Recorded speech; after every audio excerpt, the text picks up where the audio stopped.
Hi all, അസ്സലാമു അലൈക്കും. Welcome back to Silnas kitchen.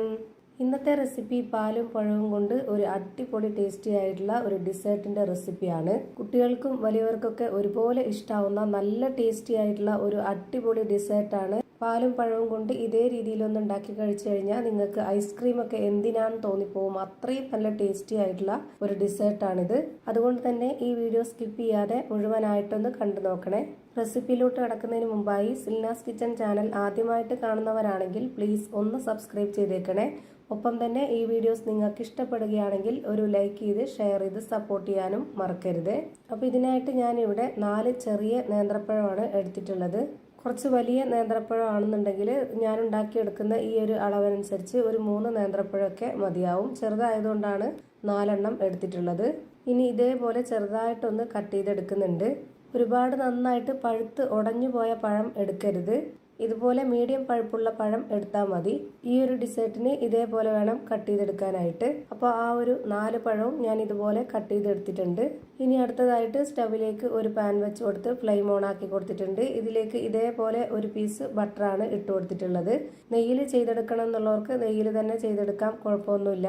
നെയ്യാവുമ്പോൾ അതിന്റെ മണം മുന്തി നിൽക്കുമ്പോൾ നമുക്ക് ആ ഒരു ഐസ്ക്രീമിൽ കഴിക്കുന്നതിന്റെ ആ ഒരു ടേസ്റ്റ് ആയിട്ട് നമുക്ക് കിട്ടത്തില്ല. അതുകൊണ്ടാണ് ഇങ്ങനെ ചെയ്തത്. ഞാനിപ്പോൾ ഇതിലേക്ക് ഇട്ട് കൊടുത്തിട്ടുള്ളത് കുറച്ച് ഉണക്കമുന്തിരി, അതുപോലെ തന്നെ കുറച്ച് കപ്പലണ്ടി, പിന്നെ നമ്മൾ കട്ട് ചെയ്ത് വെച്ചിട്ടുള്ള ആ ഒരു പഴത്തിൽ നിന്ന് കുറച്ച് പഴവും കൂടെ ഇട്ട് കൊടുത്തിട്ട് ഇത് നന്നായിട്ടൊന്ന് റോസ്റ്റ് ചെയ്തെടുക്കുന്നുണ്ട്. ഇതുപോലെ ഒന്ന് നന്നായിട്ട് റോസ്റ്റ് ചെയ്തെടുത്തതിന് ശേഷം ഞാനിത് വേറൊരു പാത്രത്തിലേക്ക് മാറ്റുന്നുണ്ട്. ഫ്ലെയിം ഓഫ് ചെയ്തതിന് ശേഷമാണ് ഞാനിത് വേറൊരു പാത്രത്തിലേക്ക് മാറ്റിയിട്ടുള്ളത്. ഇനി ഇതേ പാനിൽ തന്നെ ഒരു പീസ് ബട്ടറും കൂടെ ഇട്ട് കൊടുക്കുന്നുണ്ട്. ഇനി ഞാൻ ഇതിലേക്ക് എടുക്കുന്നത് ഒരു പാക്കറ്റ് പാലാണ്.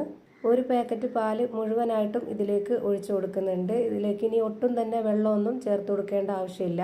തേങ്ങാപ്പാലിൽ വേണമെന്നുണ്ടെങ്കിൽ തേങ്ങാപ്പാലിലും ചെയ്തിട്ടെടുക്കാം, കുഴപ്പമൊന്നുമില്ല.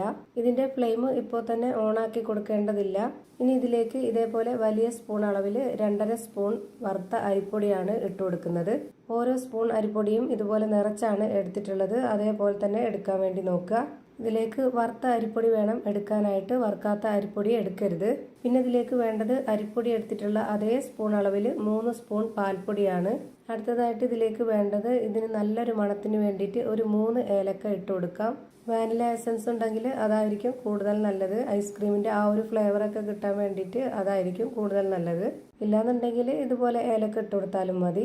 ഇനി ഇതിലേക്ക് 60 ml കപ്പിന്റെ അളവിൽ 1 കപ്പ് പഞ്ചസാര ഇട്ട് കൊടുത്തിട്ടുണ്ട്. പിന്നെ അതിന്റെ മധുരത്തിനൊന്ന് ബാലൻസ് ചെയ്യാനായിട്ട് ഒരു നുള്ളു ഉപ്പും ഇട്ട് കൊടുത്തു.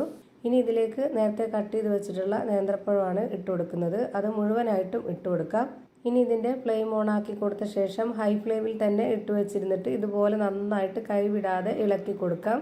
പാല് നന്നായിട്ട് ചൂടായിട്ട് വരുമ്പോൾ ഇതിലെ പാൽപ്പൊടിയും അരിപ്പൊടിയൊക്കെ ഈ ഒരു പാലുമായിട്ട് നന്നായിട്ട് യോജിച്ച് കിട്ടും.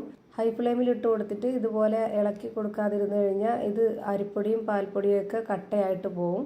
ഇനി ഇത് ചെറുതായിട്ടൊന്ന് കുറുകി വരുമ്പോൾ തന്നെ നമ്മളിത് ലോ ഫ്ലെയിമിൽ ഇട്ട് കൊടുത്തിട്ട് ഇളക്കി കൊടുക്കണം. അല്ലാന്നുണ്ടെങ്കിൽ പെട്ടെന്ന് തന്നെ അങ്ങ് കട്ടയായിട്ട് പോവും. ഇത് നന്നായിട്ട് ഒരു കറക്റ്റ് പരുവത്തിന് കിട്ടണമെന്നുണ്ടെങ്കിൽ ഇതുപോലെ ഓരോന്നും ഘട്ടം ഘട്ടമായിട്ട് ചെയ്തിട്ട് വന്നാലേ ഈ ഒരു പരുവത്തിൽ കിട്ടത്തുള്ളൂ.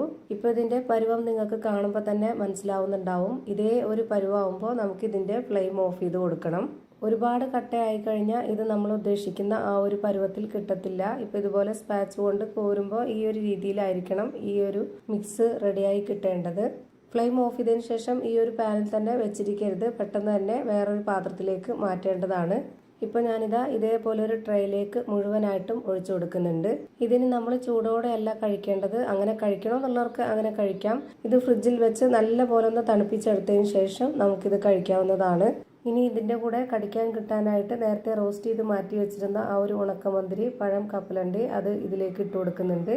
എന്നിട്ടൊരു 3 മണിക്കൂർ ഫ്രീസറിലല്ല താഴെ വെച്ചിരുന്നതിന് ശേഷം എടുത്ത് കഴിക്കുമ്പോൾ ഭയങ്കര ടേസ്റ്റാണ്. ഐസ്ക്രീമൊക്കെ ഇതിന്റെ മുന്നിൽ മാറി നിൽക്കും, അത്രയും നല്ല ടേസ്റ്റാണ്. തീർച്ചയായിട്ടും ഒരു പ്രാവശ്യമെങ്കിലും നിങ്ങൾ ഇതുപോലെ ഒന്ന് ട്രൈ ചെയ്ത് കുട്ടികൾക്കൊക്കെ കൊടുത്തു നോക്കുക, എല്ലാവർക്കും ഇഷ്ടാവും. ഞാനിപ്പോൾ ഇതിൽ നിന്ന് കുറച്ചെടുത്ത് കാണിച്ചു തരാം. നമുക്ക് കാണുമ്പോൾ തന്നെ അറിയാൻ പറ്റും എത്രത്തോളം നന്നായിട്ടാണ് ഇത് കിട്ടിയിട്ടുള്ളതെന്ന്. അപ്പോൾ ഇത്രയേ ഉള്ളൂ ഇന്നത്തെ വീഡിയോ ഇഷ്ടമായാൽ ലൈക്ക് ചെയ്യാനും കമൻറ്റ് ചെയ്യാനും ഷെയർ ചെയ്യാനും മറക്കരുത്.